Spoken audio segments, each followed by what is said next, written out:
What happens when the most underestimated person in the room turns out to be the most dangerous? Imagine walking into a place where you know you don't quite fit the picture that people in that room have in their heads. You're not looking for trouble. You're not trying to prove anything. You just need to get something done. That was the case for Monica Traylor on a Saturday afternoon in Springfield, Missouri, when she pushed open the glass door of a local gun shop. The bell above the entrance gave a little ring as she stepped in. Monica wasn't flashy in her appearance. She wore jeans, a simple gray hoodie, and her hair pulled back in a bun. Nothing about her screamed, "Look at me." Yet all eyes turned, and not in a friendly way. The smell of gun oil and old wood filled the air. Rows of rifles lined the walls. Glass cases displayed handguns, and behind the counter, a tall man in his late 40s adjusted his baseball cap before glancing at her. His smirk came quick, the kind that isn't born out of humor, but something else, dismissal. Monica noticed it right away, but she ignored it. She had trained herself to do that in her years of service. Not everything deserved a reaction. Not everyone earned one. She simply wanted to look at a reliable firearm for home protection. But before she could even take 3 steps inside, 2 men browsing by the counter exchanged words loud enough for her to hear. "Wonder if she even knows which end is which," one muttered. The other chuckled. "Probably just here to take selfies with a pistol." Their laughter carried, thin and sharp, bouncing off the glass cases. Monica kept walking, but a tightness built in her chest. This wasn't new. She'd had people size her up her entire life, whether because she was a woman in spaces men thought they owned, or because she was black in spaces people assumed she didn't belong. She put her hands in her hoodie pocket and kept moving, scanning the shelves.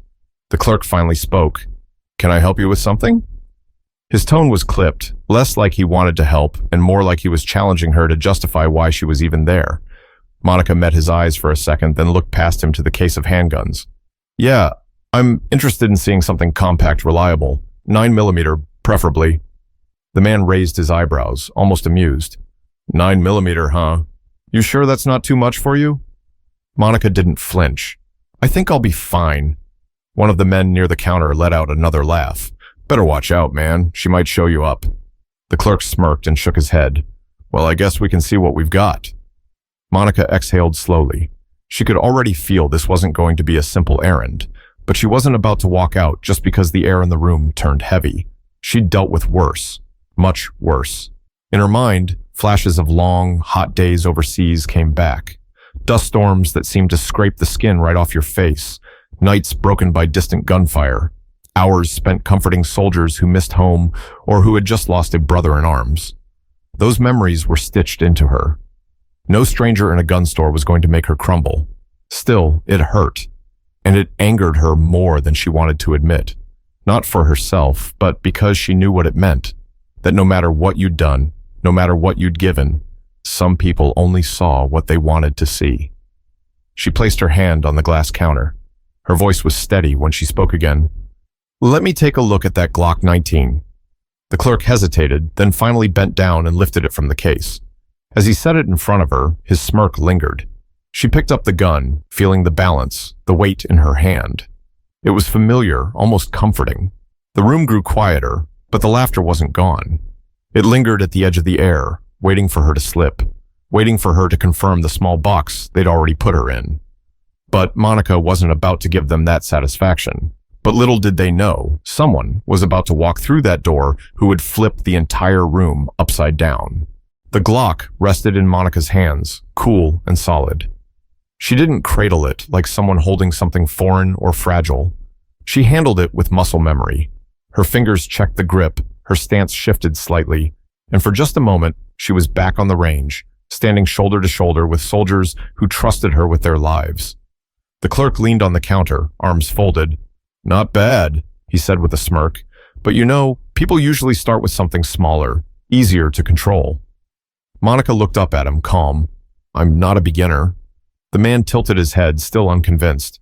"Sure, you shoot before?" Before she could answer, one of the men nearby chimed in. "Yeah, come on, sweetheart, tell us. What's the most you ever shot? A-22 at a carnival?" His buddy laughed, nudging him like they'd just told the best joke of the day. Monica put the gun back on the counter slowly, with deliberate care.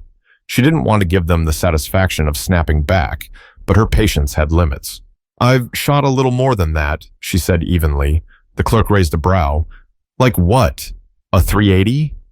Monica studied his face, then simply said, Try an M249. That landed like a brick. The laughter from the corner died down, replaced by awkward glances. The clerk blinked, caught between disbelief and trying to hold his smug ground. The taller man from the group leaned forward. What'd you say? Monica repeated herself, her voice clear. M249, light machine gun, belt fed, fires about 750 rounds per minute, that kind of thing. The store went quiet again. For a moment, the sound of a refrigerator humming behind the counter filled the silence. Then, as if he had to rescue his pride, the clerk let out a forced laugh. Well, I'll be. Look at you, talking the talk. Maybe you did read a manual or two. His words carried sarcasm, but his eyes betrayed something else, hesitation. He hadn't expected that answer. Monica stayed composed. She wasn't looking to prove herself to anyone in that room, but she wasn't going to let herself be shoved into a corner either. Another customer, an older man by the ammo shelf, had been watching quietly. He finally spoke up. Sounds like she knows more than half the folks that walk in here. The clerk shot him a quick look, as if annoyed by the interruption, then turned back to Monica. All right, let's say you've handled bigger guns. That doesn't mean you're ready to buy one of these. What do you even need it for? That question dug deeper than the rest. It wasn't just condescension. It was a challenge to her very reason for being there. Monica drew in a steady breath. For the same reason anyone else here would buy one. Safety, security, because it's my right. Her voice wasn't raised, but it carried weight. The men at the counter shifted uncomfortably, and even the clerk looked like he didn't know what to fire back with. Monica placed her hands flat on the glass. She could feel the stares pressing in from all sides, the silent judgment trying to push her out the door. But she didn't move. She wasn't leaving until she decided to. The two men who had mocked her earlier whispered to each other again, but this time their laughter was smaller, more forced. Something about her tone unsettled them, though they'd never admit it. Monica stayed rooted. Inside, her heart ticked faster than she let on. She wasn't immune to the sting. Each word, each chuckle, dug at her. But she'd spent too many years learning when to hold steady. Then, the older man near the ammo shelf spoke again. His voice was calm, respectful. Young lady, don't mind them. Some people don't recognize strength when it's standing right in front of them. Monica turned her head slightly and gave him the smallest nod. She appreciated it, even if she didn't want to show too much in that moment. The clerk shifted, suddenly more interested in polishing the glass than in keeping up the smirk. The men in the corner looked restless, like they were waiting for something else to happen, and they were about to get it. But before the tension could settle, the door opened again, and this time it wasn't just another shopper stepping inside. The bell over the door jingled again, but instead of anyone paying attention to who walked in, the group of men near the counter kept their focus on Monica. The clerk, emboldened by their attention, leaned forward with a grin. You know, it's funny, he said, his voice carrying through the shop. People watch a few movies, maybe play some video games, and then they come in here thinking they're experts. One of the men barked out a laugh. Yeah, what's next? She's going to tell us she was special forces or something? The laughter spread, louder now, bouncing against the gun cases and racks of hunting gear. The sound carried that sting of mockery, meant not just for her, but for anyone who didn't meet their unspoken checklist of who deserved respect. Monica set her jaw. She had half a mind to put the Glock back in its place and leave, but walking out now would be giving them what they wanted, proof that she didn't belong. And that wasn't an option. Instead, she turned the gun in her hand, checked the slide with practiced ease, then set it back on the counter as calmly as if nothing had been said. The clerk raised his brows, surprised by how smooth she was with it, but he covered quickly with another jab. Not bad. Still, if you're planning on buying, you might want something lighter, something that won't knock you over. The man's friend cackled at that, doubling over. Yeah, man, we don't want her flying across the room when she pulls the trigger. Monica finally spoke, her tone even. I can handle recoil. Handle recoil? The clerk chuckled, shaking his head. Lady, you probably couldn't handle loading a mag without help. That one hit harder, because it wasn't just dismissive. It was meant to belittle her on the most basic level. The older customer by the ammo shelf glanced at her again, like he wanted to step in, but wasn't sure if it was his place. His silence said a lot, but his eyes carried sympathy. Monica placed both hands flat on the counter. She leaned just slightly forward, not aggressive, but steady. "I don't need anyone's help." Her words cut through the laughter, which dimmed for just a moment. But the men weren't finished. "Come on, sweetheart," the taller one said. "Why don't you show us? Let's see you rack that slide. Bet you can't do it without struggling." The clerk smirked, clearly entertained. "Yeah, why don't you?" For Monica, it wasn't about proving herself to them. It wasn't even about pride. It was about refusing to shrink. She picked up the Glock again, checked the chamber, and in one fluid motion, racked the slide with ease. The sound echoed, a clean, sharp click that cut through the smug grins. Silence followed, for a second. Then the shorter man forced a laugh. "Well, anyone can do that. Doesn't mean she knows how to use it for real." The clerk jumped in, eager to keep the mockery alive. "Yeah, it's one thing to play around in here, but this isn't a toy. This is serious. People get hurt when they don't know what they're doing." Monica put the gun back down, her face calm, though her pulse was racing. She thought of the faces of soldiers she'd trained, men who had once doubted her too, until they saw her fire on target after target without missing. But she wasn't about to share her story with this crowd. Not yet.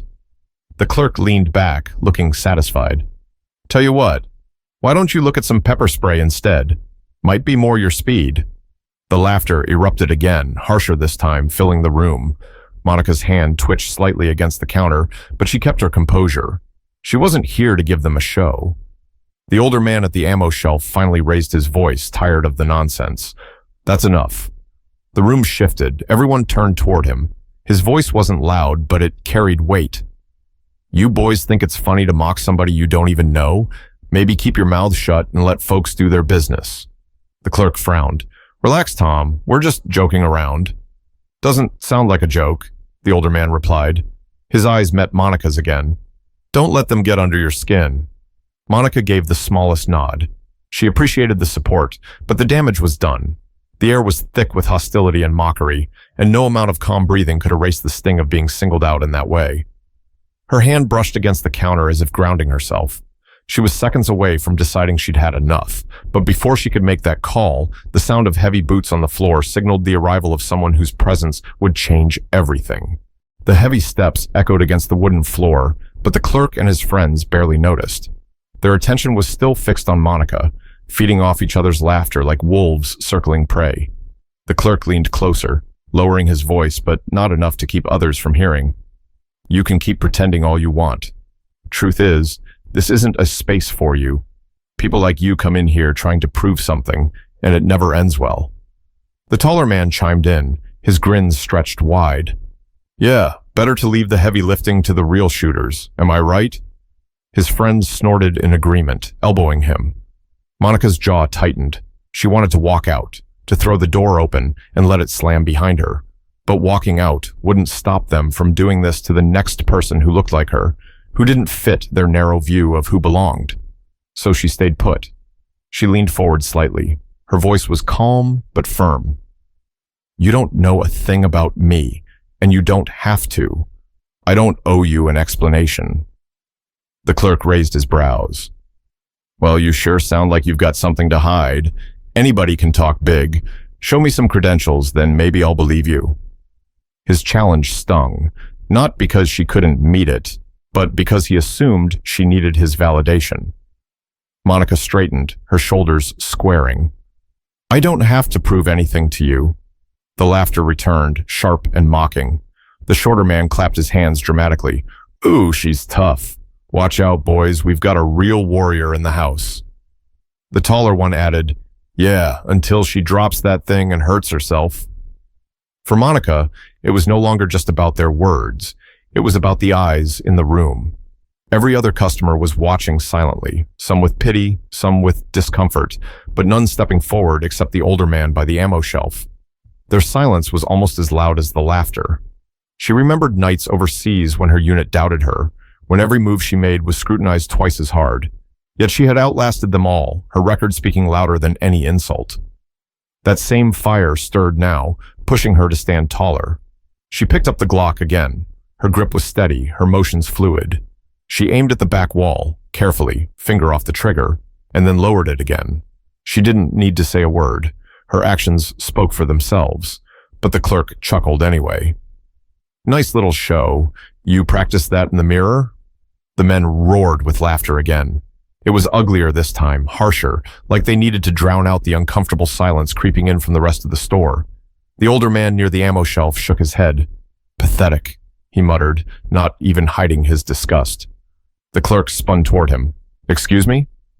I said it's pathetic, the man repeated louder this time. The way you're treating her. I've been in this store for years, and I've never seen a customer mocked like this. You're out of line. The clerk's smirk faltered, but only for a second. Relax, Tom. We're just messing around. No harm done. Tom's voice hardened. You call that harmless? That's not harmless. That's disrespect, and you know it. The two men near the counter shifted uneasily, suddenly less amused.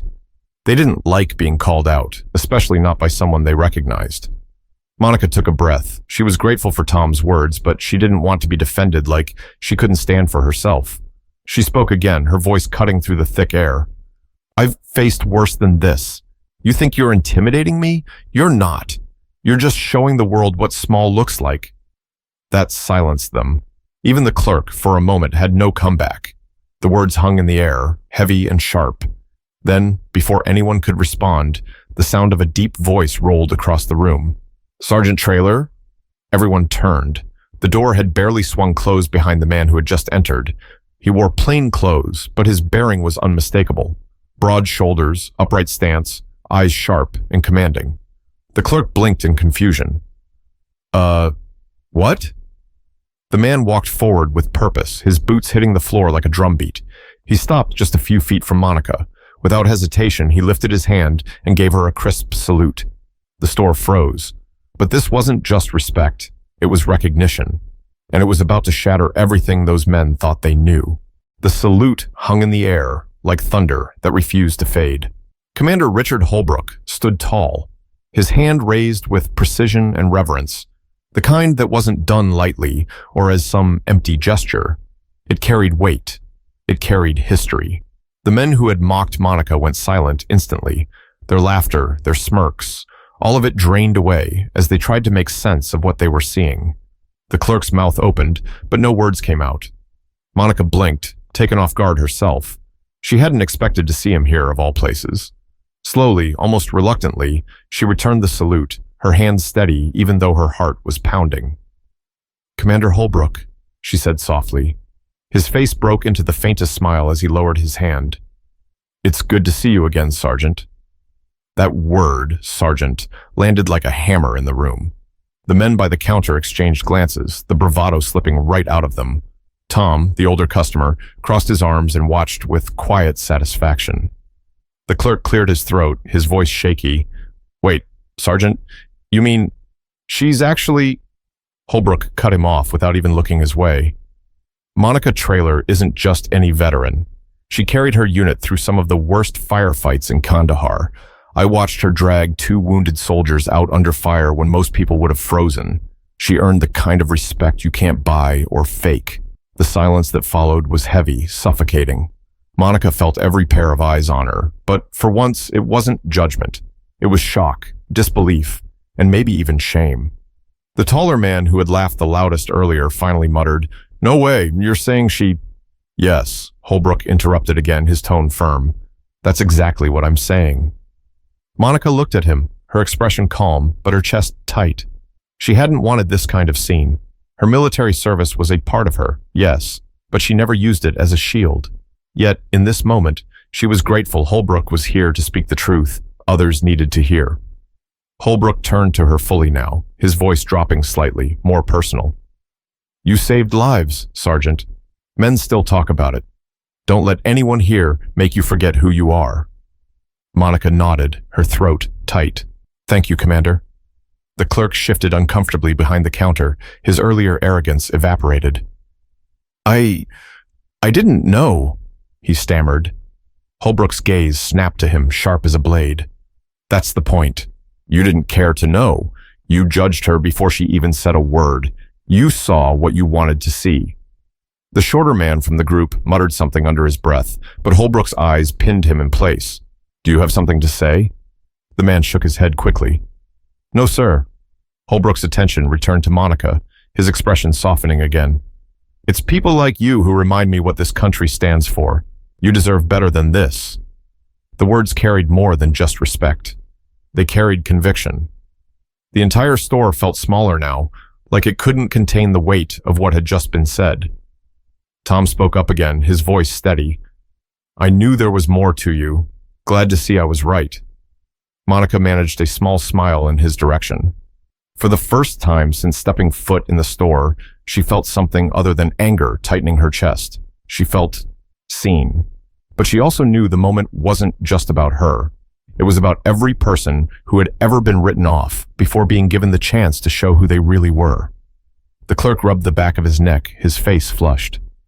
Look, I didn't mean any disrespect. Holbrook cut him off one last time. Respect isn't something you give only after someone proves themselves to you.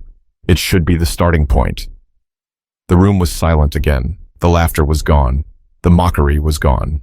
All that remained was the weight of truth, pressing down on everyone who had witnessed the moment. But the real test wasn't over yet. Because what would these men do now that the curtain had been pulled back? The silence after Holbrook's words stretched long. You could have heard a pin drop between the racks of rifles and glass cases of pistols. Nobody laughed anymore. Nobody smirked.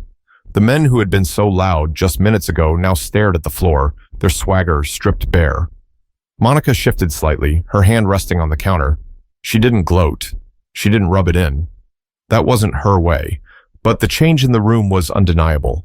The same people who had mocked her a moment ago now looked like schoolboys caught misbehaving in front of the principal. The clerk tried again, his voice quieter. Ma'am, I didn't realize who you were. If I'd known... Monica cut him off, her tone even. You shouldn't have to know who someone is to treat them with respect. Her words landed harder than she expected. The clerk's eyes darted to the men beside him, as if searching for backup, but none came. They were just as cornered by the truth as he was. Holbrook let the silence linger before speaking again, his voice calm but firm. I've led soldiers into places you can't imagine. Some broke, some thrived. But Monica? She stood steady when everything around her was falling apart. That's the kind of person you mocked. The taller man swallowed hard, his earlier arrogance completely gone. We didn't know. Monica turned to him, her eyes steady. Exactly. You didn't know. But that didn't stop you from judging. The shorter man rubbed the back of his neck, avoiding her gaze. We were just messing around. Tom, the older customer, scoffed from the ammo shelf. Messing around? Son, you call humiliating someone messing around? That's the kind of thinking that keeps the world ugly. The man's face turned red, but he had no reply.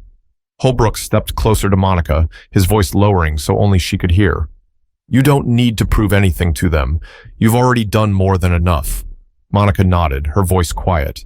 I know, but sometimes it's not about me. It's about the next person who walks in here.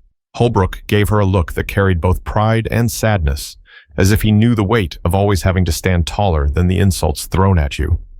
The clerk cleared his throat, desperate to regain some control of the room. Well, if you're serious about buying, we can find you something suitable. Monica looked at him, her face unreadable. I'll decide what's suitable for me. His cheeks flushed again. Of course, ma'am. Whatever you'd like. The shift in tone was obvious to everyone.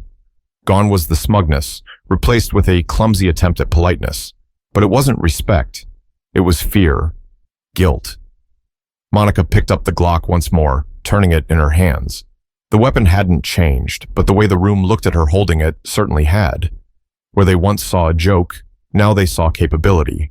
Where they once saw an outsider, now they saw authority. But for Monica, none of that mattered as much as the truth she'd carried all along. Her worth didn't hinge on their recognition. She had always known who she was. Holbrook finally addressed the room as a whole, his voice steady. Maybe next time, think before you open your mouth. You never know who's standing in front of you, or what they've been through to get here. The words landed like a final verdict. The men nodded awkwardly, mumbling half-hearted agreements, but the shame on their faces said enough. Tom smiled faintly, nodding toward Monica.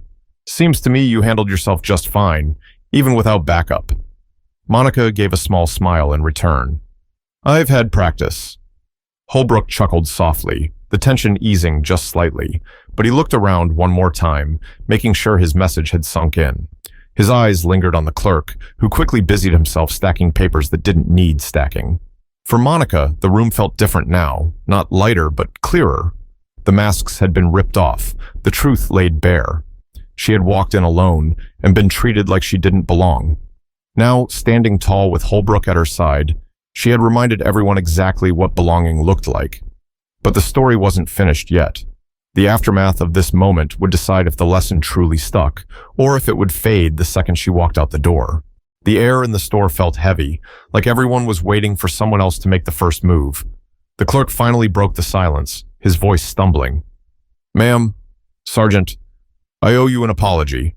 His words came slow, awkward, like dragging stones across the floor. I shouldn't have spoken to you that way. None of us should have. The taller man shifted uncomfortably, looking everywhere but at Monica. Yeah, we were out of line? The shorter one muttered. Didn't mean nothing by it, just fooling around. Monica studied their faces. Their words sounded clumsy, but she could hear the cracks in them, the kind that came when shame set in. She wasn't interested in humiliating them further. She just wanted the truth to stick. She rested the Glock back on the counter and said quietly, You don't have to salute me. You don't have to thank me. But you do have to remember that every person who walks in here deserves respect, whether you know their story or not. Tom spoke up from the ammo shelf again, his voice warm but firm. That's the part too many forget. Respect should be the starting point, not the prize you hand out after someone earns it. The men didn't respond. They didn't need to. The silence said enough. Holbrook nodded once, his arms crossing as he looked at them. You should be grateful you learned that lesson today. She had the patience to stand here and show you, someone else might not have. The clerk swallowed hard. Understood. Monica took one last look around the room. For a second, she thought about her soldiers, the young recruits who once doubted her until they realized she was the one keeping them alive. She thought about her parents, who taught her that dignity wasn't something anyone could give or take away.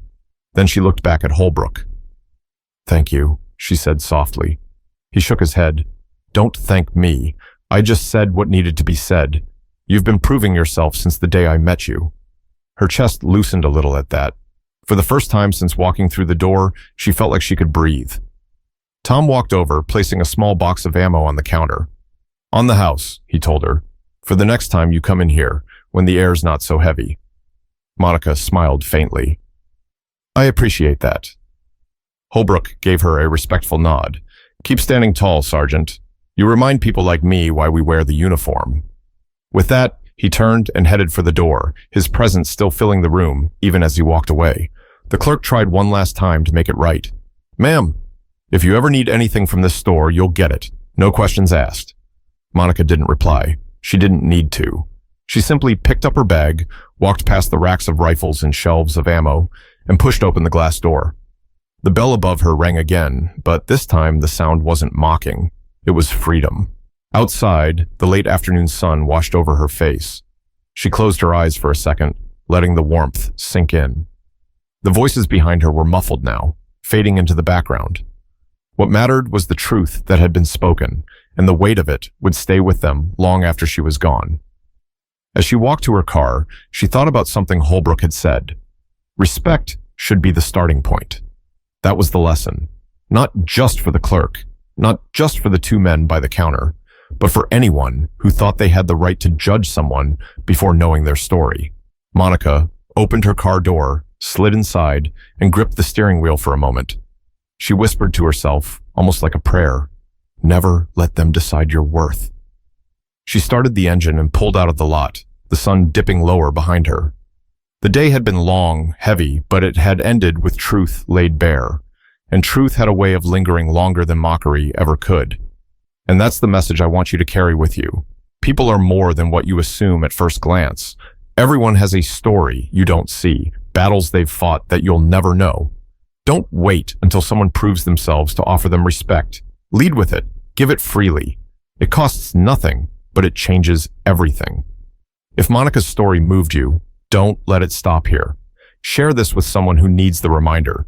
Respect people, not because of what you see, but because of what you don't see. Because the truth is, the strongest people often carry their strength in silence until the world forces it out of them.